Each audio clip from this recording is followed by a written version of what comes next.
Voici un historique du droit des femmes en République française.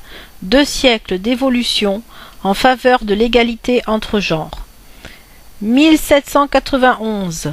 Olympe de Gouges rédige la Déclaration des droits de la femme et de la citoyenne.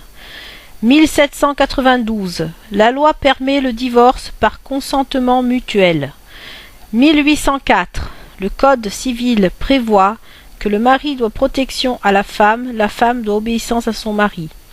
1850. Création obligatoire d'écoles de filles dans les communes de 800 habitants.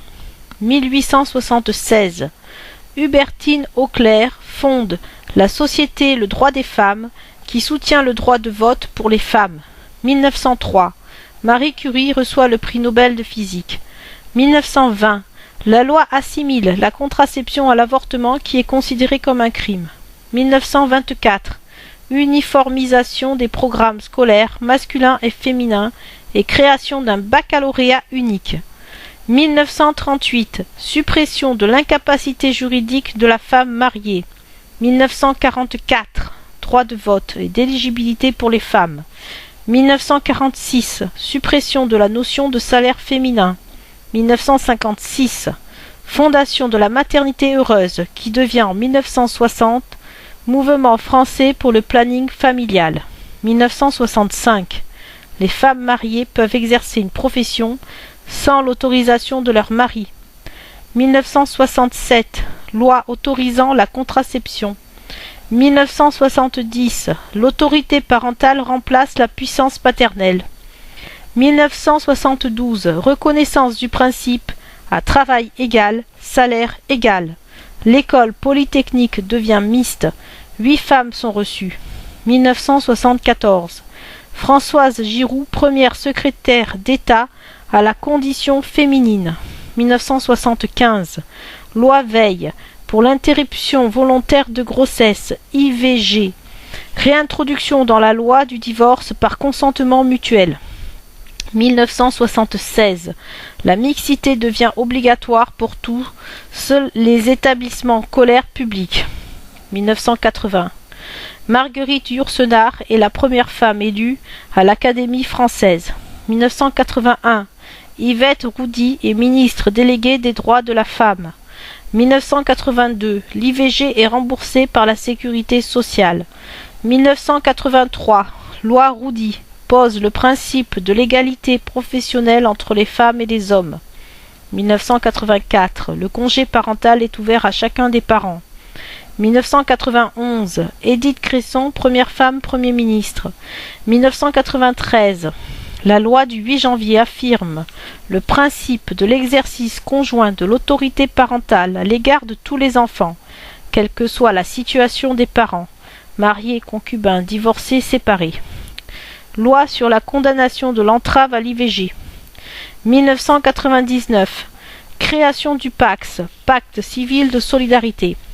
2000. Mise en œuvre d'une politique globale d'égalité des chances dans le système éducatif. Condamnation de l'entrave à l'IVG. Promulgation de la première loi sur la parité politique. 2001. Augmentation du délai égal de l'IVG de 10 à 12 semaines. 2002. Création du congé de paternité, reconnaissance de l'autorité parentale conjointe plus garde alternée plus coparentalité. L'enfant peut porter le nom de ses 2 parents. 2003. Loi instaurant la prestation d'accueil du jeune enfant.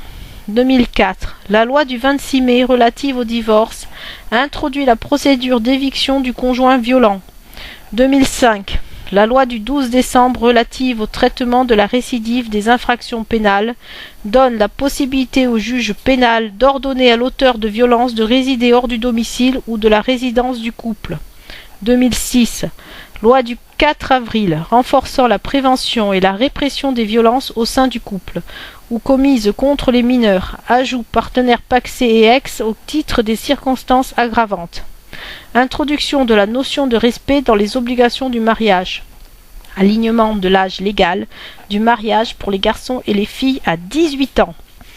Loi relative à l'égalité salariale entre les femmes et les hommes. 29% des entreprises sont créées par des femmes.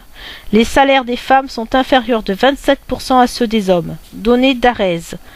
En droit direct, les femmes touchent 825 € en moyenne contre 1426 pour les hommes, soit 50% des retraites des hommes.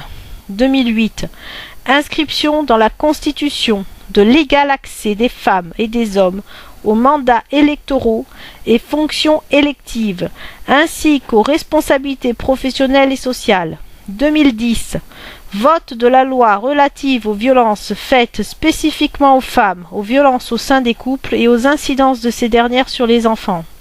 Création de l'ordonnance de protection des victimes et du délit de harcèlement moral au sein du couple. 2012. Vote de la loi 954 du 6 août relative au harcèlement sexuel. 2014. Vote de la loi 873 du 4 août pour l'égalité réelle entre les femmes et les hommes. 2016. Vote de la loi 444 du 6 avril visant à renforcer la lutte contre le système prostitutionnel et accompagner les personnes prostituées. Depuis ces dernières années, une accélération est faite sur le droit des femmes. Pourtant, dans les faits, les féminicides sont encore trop nombreux. Résistons chaque jour en aidant les femmes en difficulté autour de nous à se libérer. 8 mars, journée de la femme. Bonne fête à vous.